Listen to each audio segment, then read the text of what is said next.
వదలండి.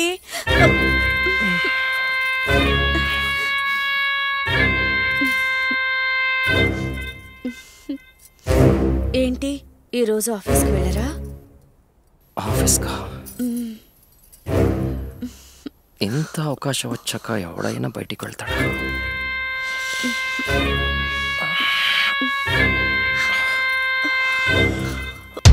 చింతకాయలు చింతకాయలే చింతకాయలే. చింతకాయలు ఎంత? కిలో 50 రూపాయలండి. కిలో కాదయ్యా, మొత్తం బుట్టెంత? ఆ అమ్మాయి గారు నీళ్ళు వేసుకున్నారండి. తీసుకో. ఉంటానండి.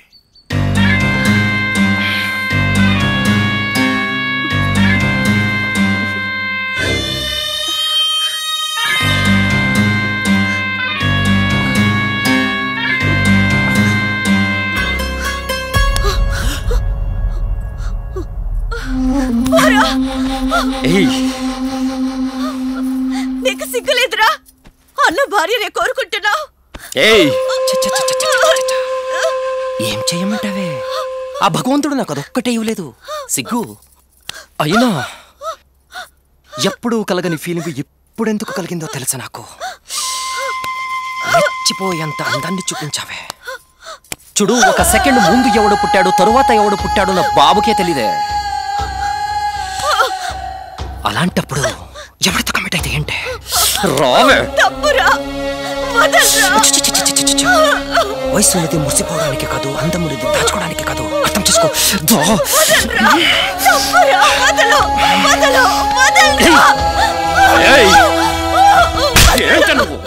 ఏంటి రచ్చిపోతున్నా? నా అన్న డబ్బు తీసి నా చేతిలో పెట్టిన ప్రతిసారి నీ చేతిలో అడ్డ పెట్టేదానివే. అప్పుడు ఎంత టార్చర్ అనుభవించాలో తెలుసా? ఆ బాధలన్నీ నువ్వు భరించాల్సిందే, తప్పదు. స్వాతి, స్వాతి,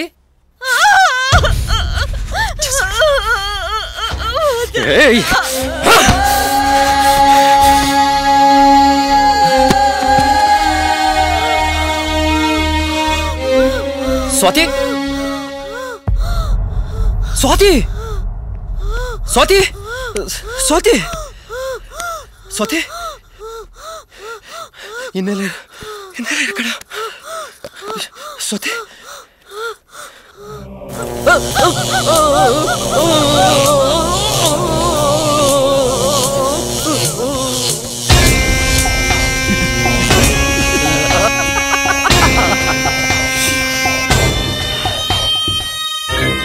ఇలా చచ్చిపోయావంటన్నయ్యా.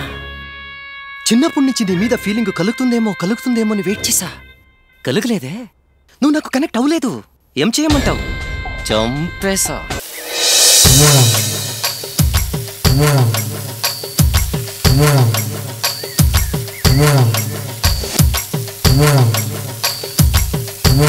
సంజు, సంజు, సంజు, ఏం చేస్తున్నావు? పని చేస్తున్నావా? పనిలో ఉన్న పక్కెళ్ళు. అది సరే కానీ ఈ డ్రెస్ నాకు ఎలా ఉంది? పనిలో ఉన్న పక్కెళ్ళవే. నువ్వు మన మ్యారేజ్ గురించి చెప్పేంత వరకు ఇలాగే డిస్టర్బ్ చేస్తూ ఉంటా. పెళ్ళంటే పెద్దల మనసును ఒప్పించి 10 మందికి శుభలేఖలు పంచడం, పెద్దలు దీవించే ఆశీర్వాదాలతో 7 అడుగులు నడుస్తూ అనుక్షణం నీతోడై ఉంటానని మనస్ఫూర్తిగా సంకల్పించడం. అంతేగాని చిల్లరగా ఎప్పుడు పడితే అప్పుడు తీసుకునే నిర్ణయం కాదు పెళ్ళంటే. వాహ్, క్యా డైలాగ్ రే. సరే కానీ నువ్వు చెప్పినట్టు ఆ పెద్దవాళ్ళు ఆ ఎక్స్ట్రా క్యాండిడేట్స్ ఒప్పుకోకపోతే అప్పుడేం చేద్దాం? తింగరే, నాకు అలాంటి దరిద్రమైన పొజిషనే వస్తే నిన్ను లేపుకెళ్ళైనా పెళ్లి చేసుకుంటా, ఓకేనా? సరే, లేచిపోయినప్పుడు సినిమాలో చూపించినట్లు డబ్బు బంగారం తీసుకెళ్తారు కదా, అలా నేనేమైనా తీసుకురానా? నువ్వుగా వస్తే చాలు తల్లి, ఇక నన్ను షెంటింగ్ అయ్యకు. సరే కానీ లేచిపోయినప్పుడు నేను ఏ డ్రెస్ వేసుకోవాలి? అంటే చీర కట్టుకుంటే పద్ధతిగా లేచిపోయిందంటారు, హాఫ్ సారీ కట్టుకుంటే చిలిపిగా లేచిపోయిందంటారు, అదే మోడర్న్ డ్రెస్ వేసుకుంటే ఏం లేచిపోయిందిరా అంటారు. ఇన్ని కన్ఫ్యూజన్స్ మధ్య నేను ఎలా ఉండాలి? ఏ డ్రెస్ వేసుకోవాలి సంజు? చెప్పు సంజు, చెప్పు చెప్పు సంజు.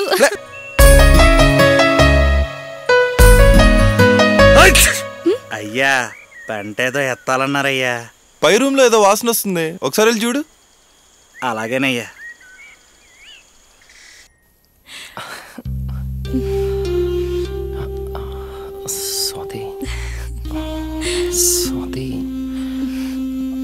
అకిరా ఒక్కదే ఉంది. తనకేదైనా కంపెనీ ఇస్తే బాగుంటుంది కదా.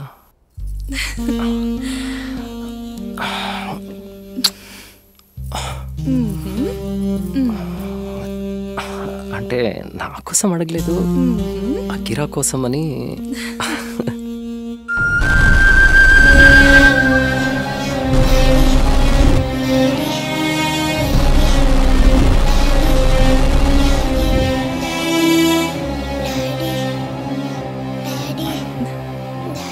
అర్థం చేసుకోరా.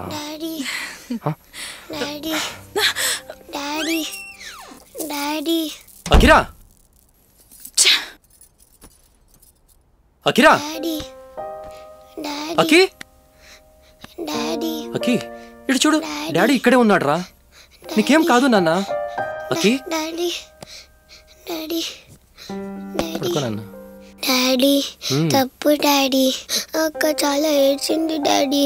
తప్పు డాడీ, అలా చెయ్యొద్దని చెప్పు డాడీ. సరేలే అమ్మా, అవన్నీ నేను చూసుకుంటాను. నువ్వేమీ ఆలోచించుకో. పడుకో, పడుకోమ్మా.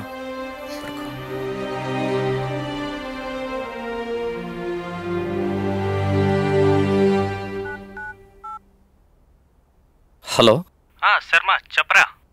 నీకు చాలాసార్లు చెప్పాను కదరా, అకిరా టీవీలో క్రైమ్ ప్రోగ్రాం చూసి తను రియల్గా ఫేస్ చేసిన ప్రాబ్లమ్స్ని ఊహించుకొని అవే కలవరిస్తూ చాలా భయపడిపోతుందిరా. నువ్వేం కంగారు పడకురా. చూస్తుంటే చాలా భయం వేస్తుందిరా. ఏం చేయాలో అర్థం కావట్లేదు. అది ఒక type of psychological ఫోబియారా.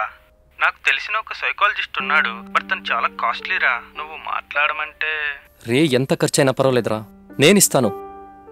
Akira cure అయితే చాలు నాకు. అయితే నేను డాక్టర్ అపాయింట్మెంట్ తీసుకొని నీకు కాల్ చేస్తాను రా. థ్యాంక్ యూ రా, థ్యాంక్ యూ సో మచ్. అమ్మదినమ్మ, ఏమున్నాయి. ఇది గనక మనకి సెట్ అయితే సన్సెట్ లో కూడా రెయిన్ సాంగే ఏమంటావు?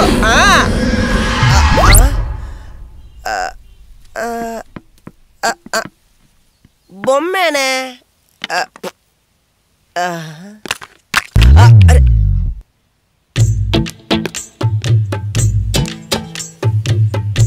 మధు, నేను వస్తున్నా. అసలేంటిది? నువ్వు వేసుకున్న డ్రెస్ కి చేస్తున్న మున్సిపాలిటీ పనికి ఏమన్నా సంబంధం ఉందా చెప్పు? నువ్వు నా మీద 10 నిమిషాలు కాన్సన్ట్రేషన్ చేస్తే నీ లైఫ్ సెట్ అయిపోతుంది. నువ్వు అన్నావు అనుకో, నేను అంట, ఆ తర్వాత అనమాట. సర్లే కానీ ఆ బ్రష్ ఇవ్వు. అబ్బో, సూపర్ గా ఉంది.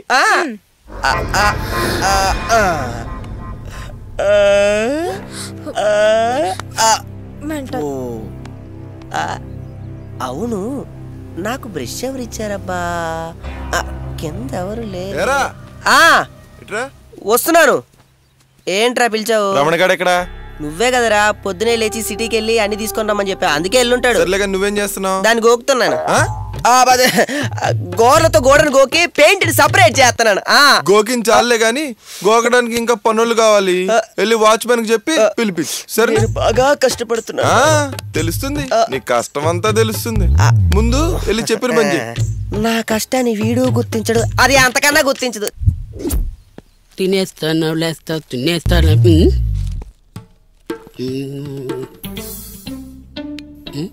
6 ప్యాక్. ఇది ఇక్కడ ఉండటం కరెక్ట్ కాదు. సిప్. ఇదొకటి.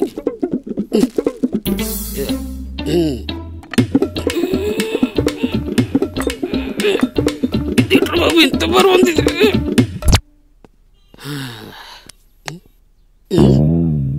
6 ప్యాకెట్ ఇది.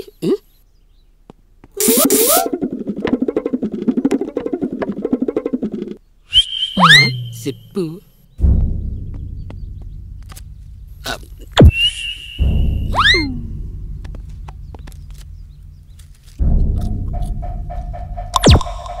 అయ్యి నా ప్యాకెట్.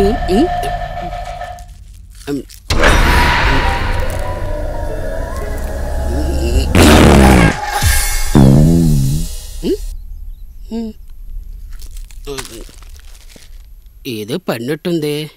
ఏమీ లేదు. తినేస్తాను.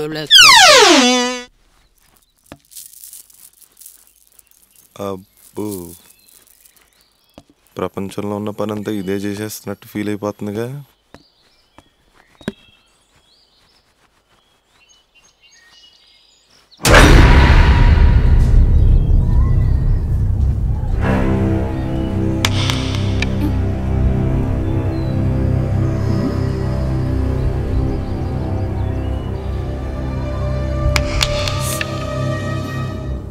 ఓయ్, ఏం చేస్తున్నావు? ఏం చేస్తున్నా? రబ్బింగ్ చేస్తున్నా. కనబడట్లే? రబ్బింగ్ చేస్తున్నావా, నా మీదకి రాళ్ళు విసురుతున్నావా?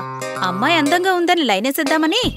నేను పరిమాణేసుకుని లైన్ వేసేంత గొప్ప ఫిగర్ ఏం కాదు నువ్వు. అయినా నేను రాయేయాలంటే మినిమం మిస్ వరల్డ్ అయి ఉండాలి. అబ్బో, ఎంతమంది మిస్ వరల్డ్స్ ఉన్నారేంటి నీ లిస్ట్ లో? విజయనగరంలో విజయ, పాలకొల్లో పద్మ, రాజమండ్రిలో రాణి, వైజాగ్ లో వాణి. ఇలా చెప్పుకుంటూ పోతే నా లిస్టే సరిపోదు, నా లవర్ల పేర్లే సరిపోవు. నాకు తెలియకుండా ఇన్ని కథలు ఎప్పుడు